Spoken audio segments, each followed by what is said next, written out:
Hello, my name is Kai Parker. I help out on the Journey of Parenthood, the YouTube channel, and I read books, and you can read along with me.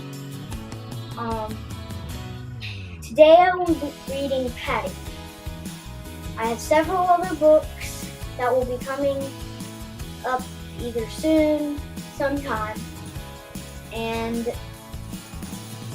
it's Paddington. Paddington by Michael Bond, illustrated by R.W. Alley. Paddington.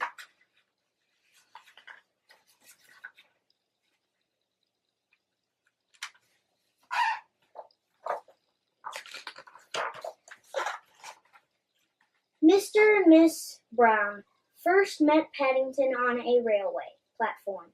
In fact, that was how he came to have such an unusual name for a bear, because Paddington was the name of the station. The Browns were waiting to meet their daughter, Judy, when Mr. Brown noticed something small and furry near the left luggage office. "It looks like a bear," he said. "A bear?" repeated Miss Brown. "In Paddington Station? Don't be silly, Henry. There can't be." But Mr. Brown was right. It was sitting on an old leather suitcase marked "Wanted on Voyage," and as they drew near, it stood up and politely raised its hat. "Good afternoon," it said. "May I help you?"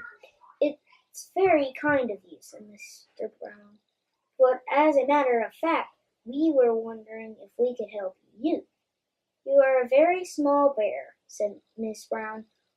"Where are you from?" The bear looked around carefully before replying. "Darkest Peru.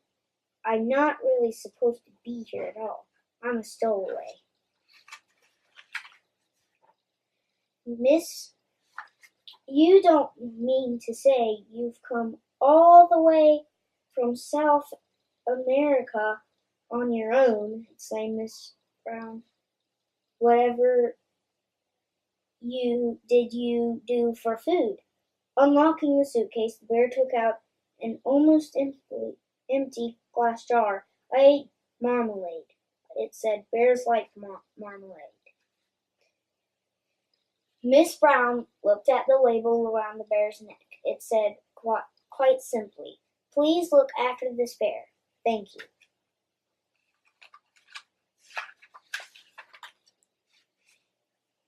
"Oh, Henry," she cried, "we can't leave him here all by himself. There's no knowing what might happen to him. Can't he come home and stay with us?" "Stay with us?" repeated Mr. Brown nervously. He looked down at the bear. Would you like that?" he asked. "That is," he added hastily, "if you have nothing else planned." "Ooh, yes," replied the bear. "I would like that very much. I've nowhere to go, and everyone seems in such a hurry." "That settles it," said Miss Brown. "Now you must be thirsty after your journey. Mr. Brown can get you some tea while I go and meet our daughter Judy." "But Mary," said Mr. Brown, "we don't even know its name." Miss Brown thought for a moment. "I know," she said. "We'll call him Paddington, after the station." "Paddington," the bear tested it several times to make it sure. "It sounds very important." Mr. Brown tried it out next. "Follow me, Paddington. I'll take you to the snack bar."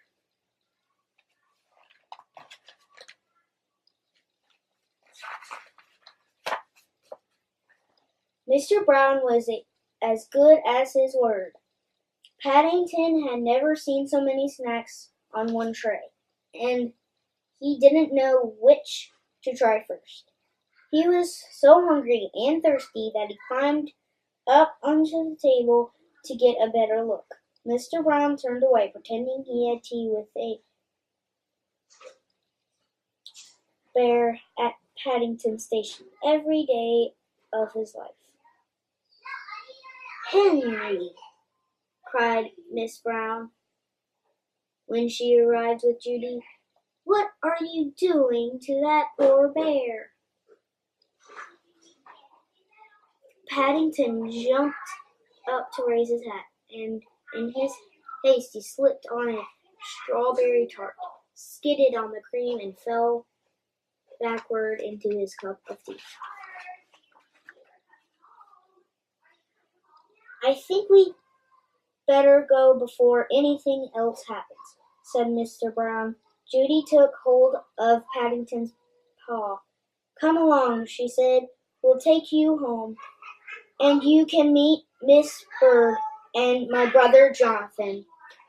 Mr. Brown led the way to a waiting taxi. "Number 32, Windsor Gardens, please," he said. The driver stared at Paddington. "Bears is extra," he growled. "Sticky bears is twice as much. And make sure none of it comes off on my interior. It was clean when I set out this morning."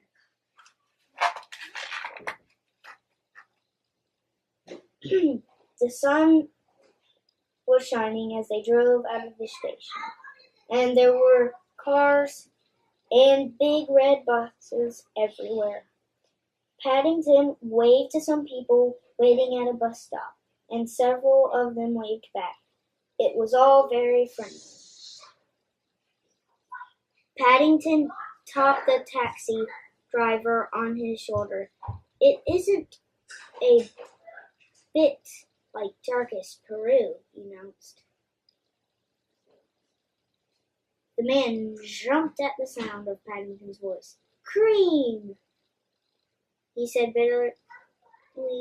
"Cream and jam all over my coat." He slid the little window behind him shut. "Oh dear, Henry," murmured Miss Brown. "I wonder if we're doing the right thing."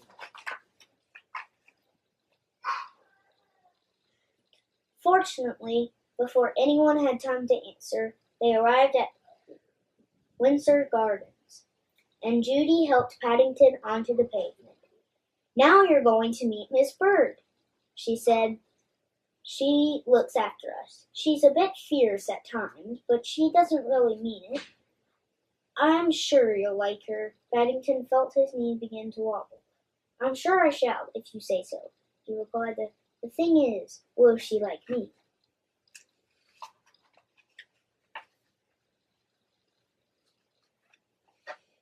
"Goodness gracious!" exclaimed Miss Bird. "What have you got there?"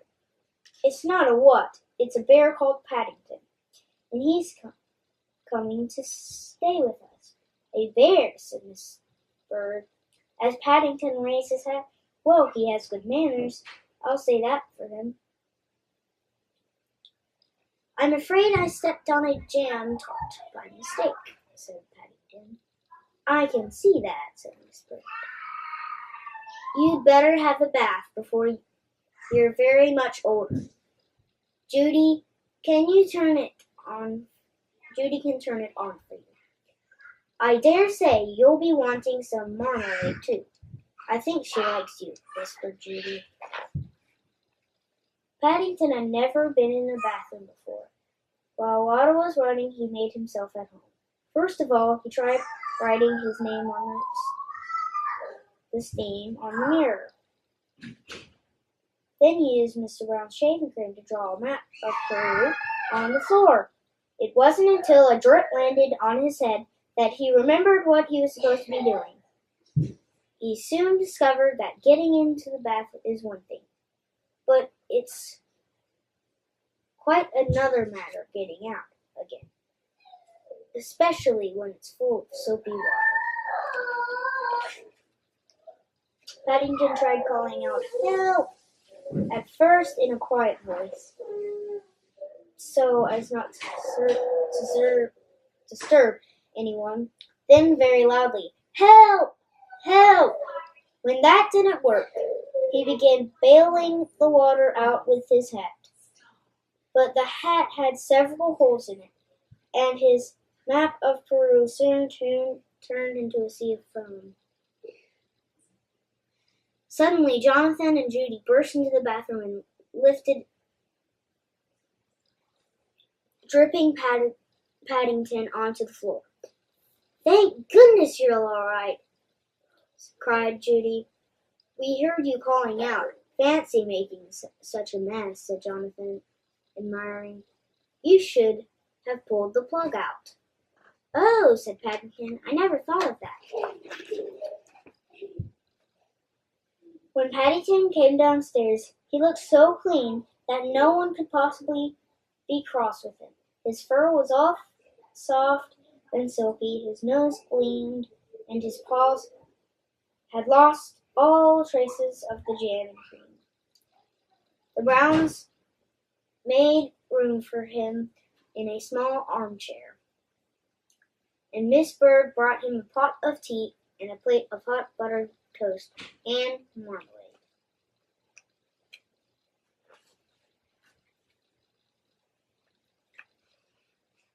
"Now," said Miss Brown, "you must tell us all about yourself.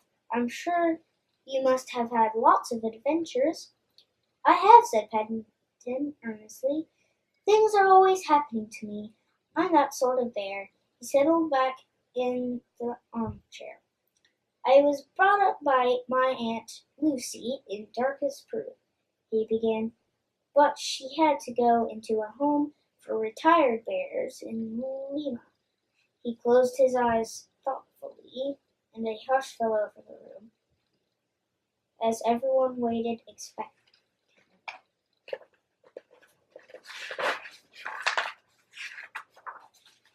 After a while, when nothing happened, they began to get restless. Mr. Brown tried coughing. Then he reached across for Paddington. "Well, I never," he said.